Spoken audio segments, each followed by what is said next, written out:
why it's coming out now is we wanted to wait, to get through all of the legal proceedings, the criminal trial, and it's 4 parts, and it spans over 30 years of, pop culture, his life. So it took some time, to say the least, to put all of this together. It's an important story, and you could just tell it with all the public material. Mm-hmm. You go further, you've gotten your hands on some extra new material people are going to see for the first time, including this video. Any journalist would want to know how you got it, but it is Sean Diddy Combs in the heat of this, right before the arrest for the trial we just discussed, in private moments, talking to his lawyer, cameras running. He also underestimated that a lot, some of, with every celebrity, you do have different claims and some are completely unfounded. But I think that some of these lawsuits, there's receipts. Mm-hmm. And there's footage and there's voice recordings. And I think that for a man, it's also very interesting, for the culture of hip hop, so many artists record themselves, and they probably, when they were, recording themselves in 2005, never saw the year 2025 and how accessible that media would be to actually make a case for things. And I think that's a big part of the gumbo of Sean Combs. 50 Cent's latest documentary exploring the rise and fall of Diddy premiered on Netflix this Tuesday and immediately grabbed massive attention, packing in a wave of shocking revelations, rare archival footage, and honest insights from insiders who once operated within Diddy's inner circle, offering a sharp, fast-paced glimpse into a world rarely exposed. Only they can answer that question. I have my own opinion, but I wouldn't slander their name like they did mine. I wouldn't say things that I knew, you know what I mean? I believe so. I do believe so. I have proved things that I can say that will back up my claim, but this is not for the world to know about. You know what I mean? It's between me and him, and only he knows. So every time he say it didn't happen, that's the only thing that makes this become an issue to everybody. Because you seen what I said in the Vibe article. I basically bowed out and was going to go ahead about my life. The next issue, that wasn't even the next issue, because them cowards waited about 4 issues before they got their story together. 4 issues later, half of New Yorkers commenting on me getting shot. And before, they was all like, we didn't see nothing. In the first issue, we did, Vibe viewers. Nobody seen shit. The 4th issue, when they came back with a reply, everybody knew what I did. They knew what I said. I was acting. Who gets shot 5 times in acts? Oh, I didn't get shot 5 times in their vision. I only got shot once because they found the bullet. The police found it, but now they the cops. Now they doing detective work. They found the bullet. Oh, you found the bullet, huh? So what is this other shit in me then? What was the doctors talking about? What? Can you explain these other holes in me? How I get gunpowder all over me? That insulted my intelligence.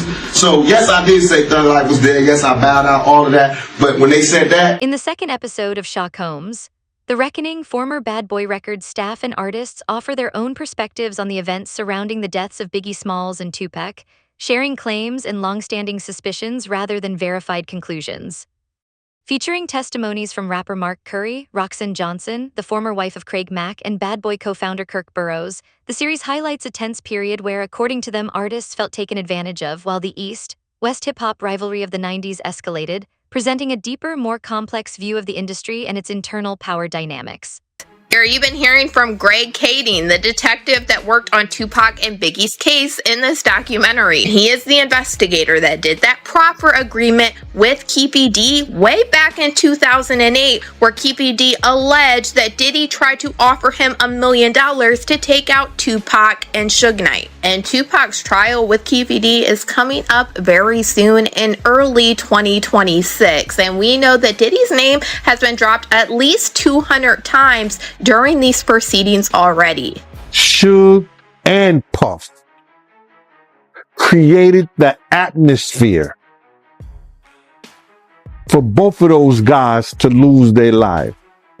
I honestly, when I look back on it, if he trusted Sean more, it would have been better. But he didn't trust him as much as the way Sean says they were best friends after he was dead. Nah, I didn't see that during the time we were working. The documentary continues to unveil one secret after another, turning it into one of the most eye-opening exposés ever centered on Diddy. At present, he is incarcerated in New Jersey at Fort Dix Federal Prison, serving a 15-month sentence after being convicted earlier this year on 2 counts related to transporting individuals for prostitution under the Mann Act. He was, however, acquitted of more serious charges such as racketeering and sex trafficking. Still, the headlines haven't slowed since late 2023, when his ex-partner Cassandra Ventura filed a major lawsuit alleging years of abuse, triggering a wave of dozens of additional civil cases that remain ongoing, even as Diddy continues to deny all allegations. Diddy Combs have now sent a cease and desist letter to Netflix. That's right. They are demanding it not release a docuseries featuring the embattled mogul. This documentary doesn't just revisit past allegations. It brings forward new ones, sparking fresh headlines and renewed speculation. The producers obtained rare access to private footage showing Diddy inside a New York hotel room just 6 days before his arrest, filmed by a videographer he personally hired. In these clips, he is seen strategizing alongside his lawyer, offering insight into how intense media scrutiny was influencing and unsettling his public image, giving viewers a raw, behind-the-scenes glimpse at the pressure building beyond the headlines. The documentary, I'm waiting the whole time for Aubrey O'Day to reveal some major story that happened between her and Diddy. 3 episodes in, she's basically just talking about Diddy in a very general way. It isn't until the 4th episode that Aubrey reveals a witness walked in on Aubrey O'Day completely inebriated with Diddy doing things to her, as well as a second man who they refer to as a light-skinned, tall man. Details are very explicit and not anything I could share on here.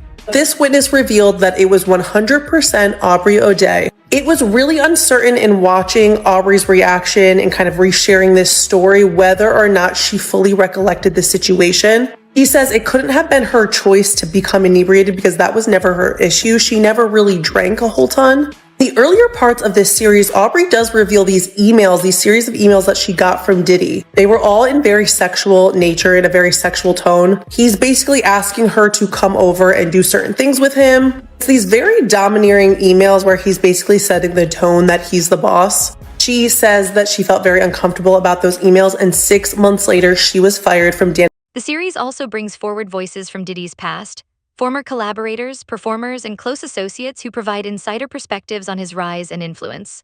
Among them, Aubrey O'Day from Making the Band shares her personal experiences, adding depth and context to the narrative while highlighting the complexities of working alongside one of hip-hop's most influential figures. Bad Boy, we had gotten over CCNY.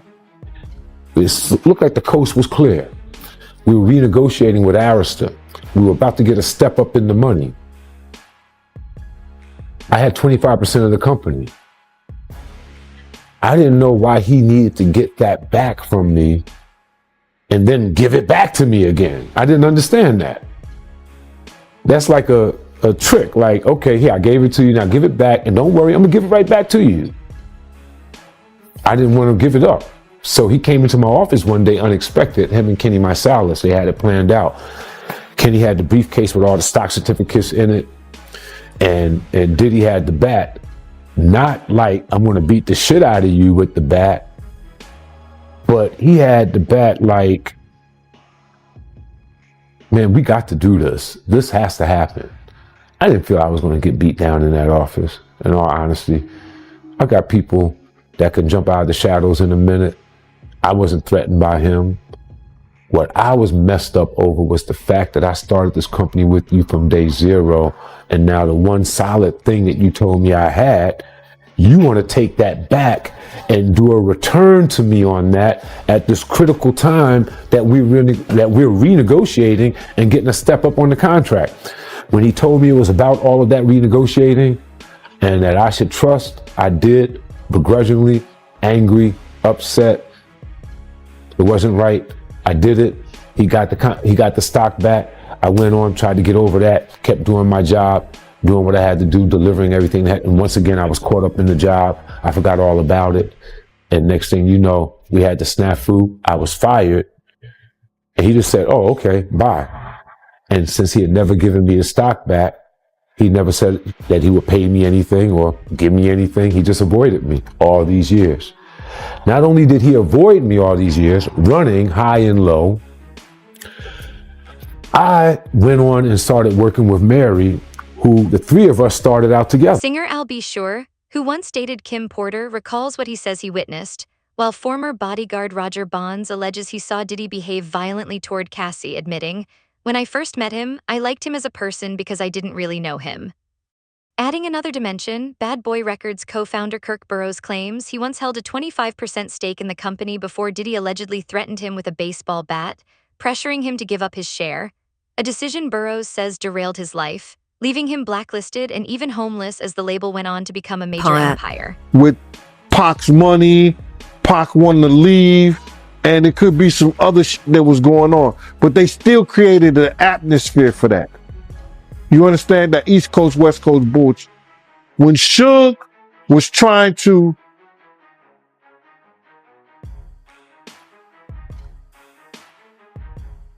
use the New York guys to, okay, man, come on, let's make some sense of this shit. And have a meeting and sit down with the New York guys and ask for a representative for Puff to come on, Puff was mad. You see now why Puff was mad. Everybody know now why Puff was mad. That he didn't want nobody to come to the meeting because Suge was playing Pay Daddy. Suge was in there playing Play Daddy with Justin. It's crazy. I said, well, how you gonna be mad at Misa and the East Coast, West Coast? And now we see why he was mad. We don't know if Suge sent Puff those pictures years ago. We don't know that.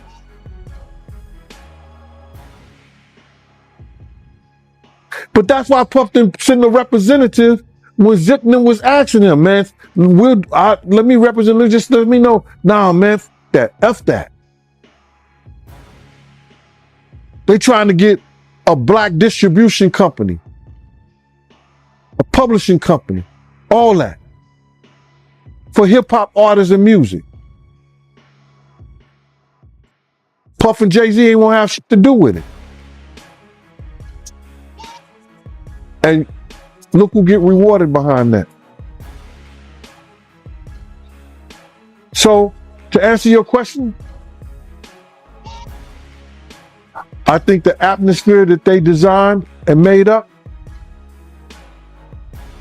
led to what we know was the East Coast, West Coast war. And both of them had some responsibility in that. Burroughs later pursued legal action, but the case was dismissed due to the statute of limitations, although he remains involved in other legal battles today.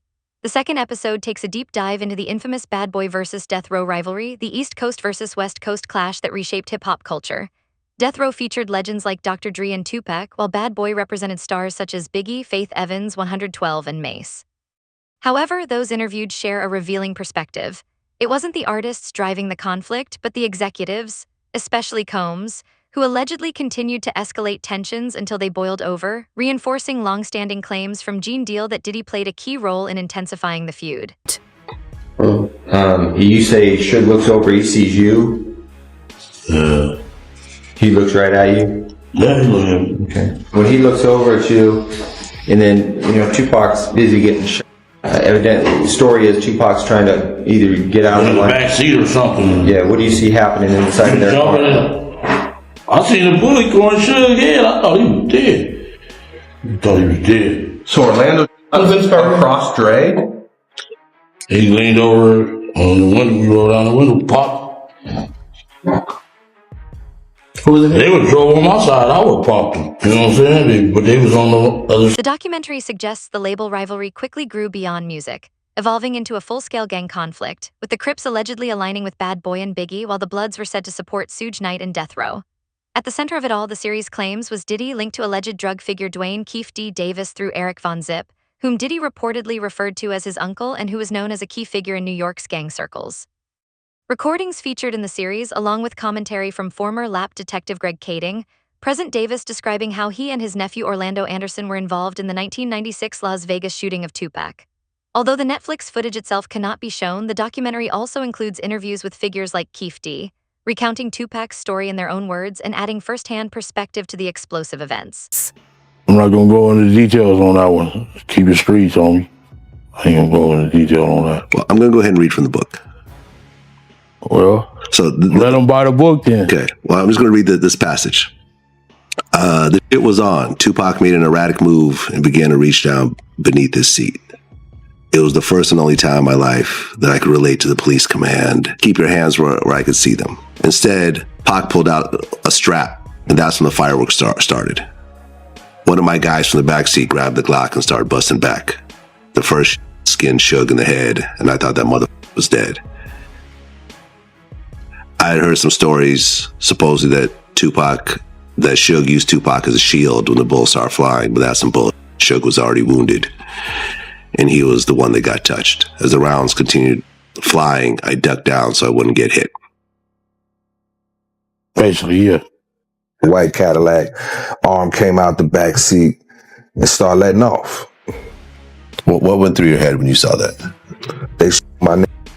In KPD's 2008 proper agreement, he alleged that Diddy's friend Zip Martin is the one that gave him the weapon that was used to take out Tupac. And KPD told the investigator Greg Kading that Zip Martin had a special compartment to keep this weapon in his car that he drove to Las Vegas. And in this documentary, we have Greg Kading confirming that Zip Martin did drive the same type of vehicle that KPD alleged to Las Vegas this night. And then during this documentary, we heard from the former president of Bad Boy, Kirk Burroughs, who alleged during this time, Diddy had him hiring a whole bunch of people and getting cars to drive to Las Vegas. And he is now very curious into why Diddy wanted to do this. And he said, in his opinion, he now believes that Diddy was behind taking... Davis also claimed that Diddy had allegedly offered payment to him and other gang members to target Tupac Shakur and Suge Knight, who was riding in the same car during the notorious shooting.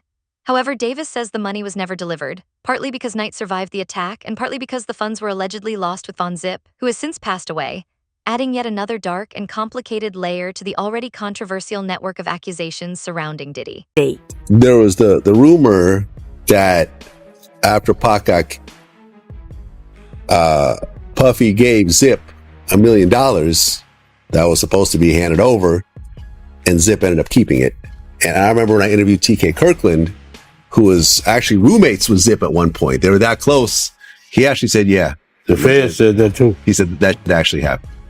Well, the story that has circulated was that after Tupac got, Puffy allegedly gave the money. I heard to Zip. Yes. And Zip was supposed to give the money to Keefe and them. Yes. But he never gave the money to him. But thank God he never gave him the money, right? Think about it. If he gave the money, Puffy will be in prison now, money for hire. So thank God. It's just a true story. I'm not saying yes or no, but if he would have gave them the money, it'd have been for hire and Puffy would be locked up. Burroughs alleged that Diddy pressured Christopher Wallace, widely known as Biggie, to travel to Los Angeles to promote his album despite Biggie's clear hesitation, a trip that ultimately ended in his tragic death in 1997. He further claimed that this decision effectively placed Biggie in harm's way, later accusing Diddy of misleading the public by portraying the trip as Biggie's own choice rather than his, casting a darker shadow over the narrative Diddy has long maintained. Even speaking on the situation with Biggie, how he was the one in charge of planning this London media trip for Biggie that he was supposed to be on the night that he was actually unalived. Kirk Burroughs claims Diddy is the one that canceled this trip and Biggie did not want to go out to Los Angeles. And Kirk Burroughs feels like Diddy should be responsible for what happened to Biggie. What Kirk Burroughs alleged next is what's really chilling. He said something that we have heard alleged many times, and he said that Biggie was actually leaving Bad Boy Records shortly before he passed away. Kirk Burroughs alleged that Biggie already signed the paperwork to get out from underneath Bad Boy. Then Kirk Burroughs went on to allege that after Biggie passed away, Diddy came to him and told him to change the terms in the contract that Biggie signed. And he claimed that he was so calculated that he told Kirk Burroughs to just switch out the middle pages. That way on the last page, Biggie's signature would still be there. That way Diddy could allegedly keep racking up money. Kirk Burroughs further claimed that the relationship between Diddy and Biggie was very different from the close, supportive bond Diddy has long presented, stating that the two were not nearly as close as portrayed and that Diddy showed little concern for Biggie's safety. offering a troubling perspective that sharply contradicts the public image he has carefully built over the years. And for Biggie to go to LA so soon, knowing that Tupac got killed 6 months earlier. The award show season was up. We had to go out there to participate in that. We had records that were nominated. We were a budding, launching company that already launched and we were successful. We could not go. But Biggie did have an inconvenience. He had a car accident. I think it was in Brooklyn, maybe downtown Brooklyn. He had a broken femur at that time. And he was recovering from that. Big sized person, could not really sit comfortably in a plane, not even first class, with a cast on. It was uncomfortable. He was talked into going to the LA portion of the trip so that he could be out there ahead of time. He was out in LA so there wouldn't be a big rush and bustle to get him there. So I think he was out there for a good week and a half ahead of time leading into the event. So being out there, we came to follow up and to have that night. And then he was supposed to, as per Arresta's marketing department, Arista, one of the best labels and distribution companies that you can have to back you. The legendary Clive Davis, who's backed so many artists, believed in Bad Boy so much.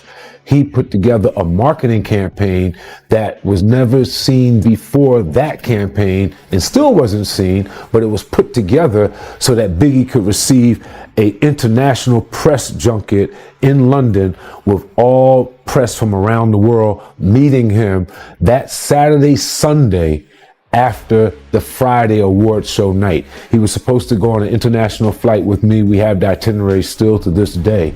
He was supposed to leave that early morning, go to London, and we would be out there for 2 or 3 days, and then he would go back to New York and go home. Diddy called Sean P. Diddy, whatever his name was during that time, called late Friday night, early Saturday morning, saying he's not going to London. Call Arista, cancel it.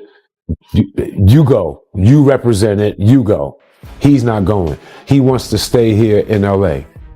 Kirk then went on to explain that Diddy pulled the budget for Biggie's security on purpose, so he would be left undefended. You have a budget for everything that you do. The budget for Big in LA for the award show ended that Friday night, Saturday morning, when a new budget started to get him from LA to London, where he would be taken care of with security, his friends, and everyone that he wanted to be with him in the style that he was accustomed to handle the press junket. When that didn't happen, that budget was never opened. The budget for LA ended, and there was a great need for security that Saturday night, and he was out without that security. The beef up. And we lost him. And in that decision, what it put us in, that decision put us in the worst situation that we could have ever been in. We lost our number one talent. We're on a West Coast where we're surrounded by enemies who told us not to be here. We really shouldn't have been there, but we were. Now we have to get out of there. At that time, I brought most of the company with me. I had a lot of interns, young people. I had to account for them with their parents. We had to get them home. That weekend, I think we had to get Sean out first. 1, 2, 3 steps in the trunk of a car, moving out the city limits to another airport on that flight out. I stayed until Sunday-ish or so, making sure all the interns, all the executives, every last one of the kids that was out there with us was back east. And then we had to make preparations for Big's family to know where he was at, for them to make preparations to bring him back home a week or so later. So that was the job. And then I slowly... In fact, Biggie's own mother has publicly stated in interviews that she believes Diddy may have had some involvement in her son's untimely death, adding a deeply personal and haunting dimension to the allegations, while intensifying scrutiny around the tragic events that have long overshadowed his legacy, making the controversy even more emotionally charged and complex. Oh, hi, Gene. How are you? All right, man. You know I ain't seen you since I came to your house and had that conversation with you. How you been? You all right? I've been okay. I've been watching you on Facebook. I'm sorry, Miss Wallace. I'm sorry I had to do what I had to do, but you know, it is what it is. Okay, I know you do. Thank you, Miss Wallace. Like I told people, I said if Miss Wallace would have called me and told me to shut it down, I would have shut it down. Miss Wallace ain't called. She knew how to get in touch with me. If Miss Wallace didn't tell me to shut it down, I'm going to keep doing it because I respect you, Miss Wallace. And do what you do. First thing I said was, Miss Wallace, if you tell me to stop, leave Puff, stop, no, I didn't say leave Puff. If you tell me to stop doing what I'm doing, I will. She said, no, G, I watch you. You keep doing it. You doing a good job. You, man, listen here. Yo, I was happier than one of them boys at a Diddy party. I was so happy, man, it was crazy. Cause this was the first time I had talked to Miss Wallace since the last time I talked to her and was telling her about Big's death. And she said I didn't want to hear. Diddy has strongly denied all of these allegations, and that denial may be his primary line of defense. Because if even one of these cases were to gain momentum or begin to unravel, it could completely dismantle the carefully crafted image he has spent decades building and protecting in the public eye, leaving his reputation exposed in ways few could have predicted. Greg Kading getting into what happened with Biggie. And Greg Kading alleged that Diddy wasn't helpful at all in the investigation into what happened to Biggie. We saw a lot of different records being put on the screen where it said he did not want to give any more info at this time, and this was at the hospital where Biggie passed away. And I also noticed this document that flashed on the screen that was from investigator Russell Poole. And Russell Poole said that he called Miss Wallace to update her on the investigation and that she was frustrated and angry that no one had been arrested for her son's unaliving. After bringing her up to date on the case and explaining our frustration with the lack of cooperation from Puppy Combs, Bad Boy Entertainment, plus Biggie's own entourage's lack of further assistance in the investigation, Miss Wallace calmed down and understood the situation. Greg Kading said in this documentary he believed that Diddy did not cooperate with Biggie's investigation because it would have led investigators back to him with Tupac's unaliving. I always remember the saying that when you solve one of their cases, you will solve the other. And that's why I honestly can't wait until Could this revealing documentary pave the way for new legal action against Diddy? We'd love to hear your perspective. Share your thoughts, theories, and predictions in the comments below, and join the conversation about what might unfold next in this high-stakes, high-profile saga that continues to captivate both fans and critics alike.